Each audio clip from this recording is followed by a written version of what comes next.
എല്ലാവർക്കും KMTVയുടെ Carnatic keyboard lesson part 36ലേക്ക് സ്വാഗതം. ഞാൻ അജയ്കുമാർ ജി. ഇന്ന് നമ്മൾ കീബോർഡിൽ പഠിക്കാൻ പോകുന്നത് നമ്മുടെ നാഷണൽ ആന്തം എങ്ങനെ കീബോർഡിൽ വായിക്കാമെന്നുള്ളതാണ്. അതിലേക്ക് കടക്കുന്നതിന് മുമ്പ് ഞാനൊരു ചെറിയ കാര്യം പറയാൻ ആഗ്രഹിക്കുന്നു. ഞാൻ ചന്ദ്രികയിൽ അലിയുന്നു ചന്ദ്രകാന്തം എന്ന പാട്ട് വായിക്കുന്നത് എങ്ങനെ എന്ന് ഇട്ടത് ഏതാണ്ട് 425ഓളം പേരത് കണ്ടു. അതിലൊരു വ്യക്തി എനിക്ക് കമൻ്റ് ഇട്ടത്, ഇങ്ങനെ വായിക്കുന്നതിലും ഭേദം വായിക്കാതിരിക്കുകയായിരുന്നു. ഞാൻ D.Ed പാസ്സായ ഒരാളാണ്, B.Ed ഒന്നുമില്ല, D.Ed. അപ്പോൾ ഒരു കുട്ടിയെ അല്ലെങ്കിൽ ഇത് പഠിക്കുന്നവരെ ബേസിക്കലി എങ്ങനെ പഠിപ്പിക്കണം എന്നുള്ളത് എനിക്കറിയാം. അതിനുള്ള ശിക്ഷ എനിക്ക് കിട്ടിയിട്ടുണ്ട്. നമ്മൾ പുതുതായിട്ട് പഠിക്കാൻ വരുന്ന ഒരാളിനെ ഇപ്പോൾ ഉദാഹരണം വയലിനിലോ കീബോർഡിലോ സരി സരി സരി ഗമ പദ നി സ ഇങ്ങനെ കാണിച്ചു കൊടുക്കുക.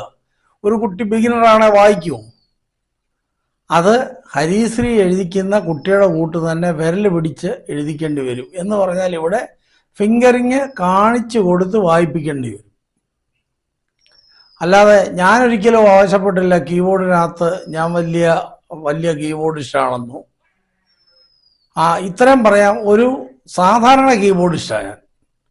എനിക്ക് പഠിപ്പിക്കാൻ അറിയാം. അതുകൊണ്ട് ദയവായിട്ട് അങ്ങനെയുള്ള കമൻറ്റുകളിൽ നിന്ന് ഒഴിവായി നിൽക്കണം. പുതിയൊരു കുട്ടി വരുമ്പോൾ ഒരു പ്രൊഫഷണൽ കീബോർഡിസ്റ്റ് വായിക്കുന്ന പോലെ വായിച്ചു കൊടുത്താൽ ആ കുട്ടി വായിക്കുകയില്ല. അത് ആദ്യം ദയവായിട്ട് മനസ്സിലാക്കണം. പിന്നെ ചില ആൾക്കാരുടെ ഒന്നോ രണ്ടോ പേരേ ഉള്ളൂ. ഒരു തെലുങ്ക് ലാംഗ്വേജ് ഒരാൾ എന്നോട് പറഞ്ഞു, പോയി വയലിൻ്റെ ഒരു ക്ലാസ്സിൽ പോയി ആദ്യം പഠിച്ചിട്ട് വാ വയലിൻ.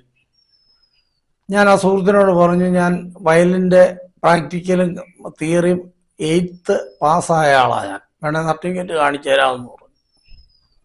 പിന്നെ ആ പുള്ളി ആ പ്രദേശത്തേക്ക് കണ്ടില്ല, പിന്നെ ഒരു കമൻറ്റ് വിട്ടിട്ടില്ല. അപ്പം ഞാൻ പഠിക്കുന്ന രീതി ഒന്നാണ്, പഠിപ്പിക്കുന്ന രീതി വേറൊന്നാണ്. എല്ലാവർക്കും പഠിപ്പിക്കാൻ ഒക്കുകയില്ല, എല്ലാവർക്കും പഠിക്കാനും ഒക്കുകയില്ല.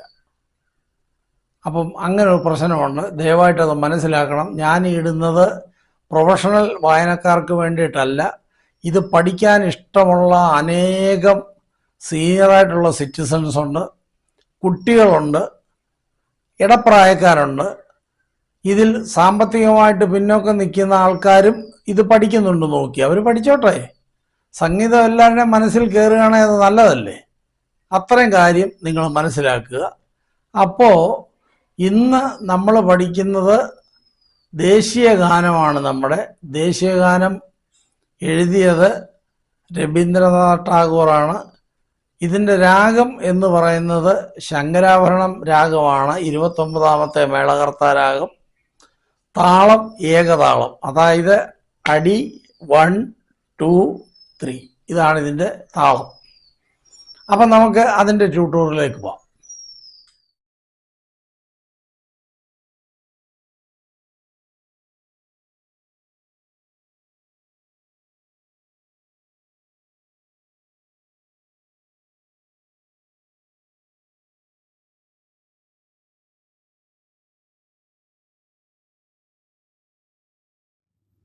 അപ്പോൾ ഞാൻ മുമ്പ് പറഞ്ഞ പോലെ നമ്മുടെ ദേശീയ ഗാനമാണ് പഠിക്കുന്നത്. ദേശീയ ഗാനം നമ്മുടെ ജനഗണമന അത് ചിട്ടപ്പെടുത്തിയിരിക്കുന്നത് ശങ്കരാഭരണ രാഗത്തിലാണ്. അതുപോലെ തന്നെ അതിൻ്റെ താളമെന്ന് പറയുന്നത് ചതുരസ്ര ജാതി ഏകതാളമാണ്. അപ്പോൾ ആദ്യം ശങ്കരാഭരണ രാഗം വായിക്കാൻ ഒന്ന് പഠിക്കാം.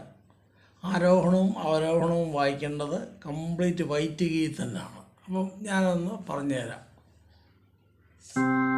സാ രി ഗ മ പ ദ നി സ നി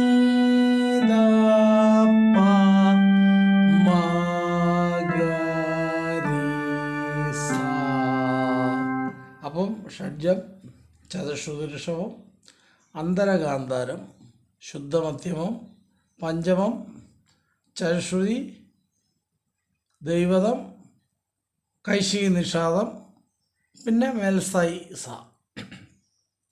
അപ്പം നമുക്ക് നോക്കാം. ജനഗണമന അധിനായക ജയ ഹേ. ആദ്യത്തെ സാരി ഗ ഗ ഗ ഗ ഗ ഗ ഗ ഗ ഗ രി ഗ മ. രണ്ടാമത്തെ ലൈൻ ഭാരത ഭാഗ്യ വിധാത. അപ്പോൾ ഗ ഗ ഗ രി രി രി സരി സാ സാ. അടുത്ത ലൈൻ പഞ്ചാബ് സിന്ധ് ഗുജറാത്ത് മറാഠ. അപ്പം പാ പ പ പാ പ പ പാ പ പ പാ പ. ദ്രാവിഡ ഉത്കല ബംഗ ഗ ഗ ഗ രി രി രി രി മ ഗ. ആ റിമഗ എന്നുള്ളതിന് 4 കാലുവ കൊടുക്കണം. അപ്പം അടുത്ത ലൈൻ വിന്ധ്യ ഹിമാചല യമുന ഗംഗ ഗ ഗ ഗ ഗ ഗ ഗ പ പ പ മ മ മ. ഉച്ഛല ജലധി തരംഗ ഗ ഗ ഗ രി രി രി സരി സാ. തവ ശുഭ നാമേ ജാഗേ സരി ഗ ഗ ഗ ഗ ഗ രി ഗ മ. തവ ശുഭ ആശിഷ മാഗേ ഗ മ പ പ പ പ മ ഗ രി മ ഗ. അവിടെ വരേണ്ടത് രി മ ഗ. ഗാഹേ തവ ജയ ഗാഥ ഗാഗരി രി രി രി സരി സാ. ജനഗണമംഗളദായക ജയ ഹേ. അത് നമ്മൾ വായിക്കേണ്ടത് പ പ പ പ പ പ പ പ പ പ പ പ പ. ഭാരത ഭാഗ്യവിധാത. അത് വരുമ്പോൾ മ മ മ ഗ ഗ ഗ രി മ ഗ. പിന്നെ അവസാനം ജയ ഹേ. അടുത്ത ഒക്ടീവിലേക്ക് പോകണം. സ നി സ. വീണ്ടും ഉണ്ട് ജയ ഹേ. അത് നിധ നീ. വീണ്ടും ജയ ഹേ ദ പ ദ. ജയ ജയ ജയ ജയ ഹേ സരി ഗ ഗ ഗ ഗ രി ഗ മ. ഇത്രയേ ഉള്ളൂ ജനഗണമന. അപ്പോൾ ഒന്നുകൂടെ നമുക്ക് നോക്കാം അത് വായിക്കുന്നത്.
അപ്പോൾ നിങ്ങൾ എൻ്റെ കൈ കണ്ടു കാണും. ഇതേ രീതിയിൽ നിങ്ങൾ വായിച്ച് നന്നായിട്ട് പഠിക്കണം. ഞാൻ ഈ വീഡിയോ ചെയ്ത് ഇടുന്നത് വലിയ കീബോർഡ്സുകളെ എൻ്റെ വായന കണ്ട് പഠിക്കാൻ വേണ്ടിയിട്ടല്ല. ബിഗിനർമാരുണ്ട്, ഒരുപാട് വീടുകളിൽ ഈ കീബോർഡ് ഇപ്പോൾ എല്ലാവരും വാങ്ങിക്കുന്നുണ്ട് ചുമ്മാതെ പിള്ളേരുള്ള വീട്ടിൽ. അപ്പോൾ അതിൻ്റെ സദുപയോഗം നടത്തി കഴിഞ്ഞാൽ നമുക്ക് നല്ലൊരു കീബോർഡിസ്റ്റ് ആവാം. അപ്പോൾ എൻ്റെ ഈ ക്ലാസ് ഇഷ്ടപ്പെടുന്നുണ്ടെങ്കിൽ ദയവായി നിങ്ങൾ സബ്സ്ക്രൈബ് ചെയ്യണം, ഷെയർ ചെയ്യണം, ലൈക്ക് ചെയ്യണം, നിങ്ങളുടെ വിലയേറിയ അഭിപ്രായങ്ങളും അറിയിക്കണം. അപ്പം അടുത്ത ഒരു വീഡിയോയുമായി കാണുന്നതും വരെ ഞാൻ അജയ്കുമാർ ജി നിങ്ങളോട് തൽക്കാലത്തേക്ക് വിട പറയുന്നു. നന്ദി, നമസ്കാരം.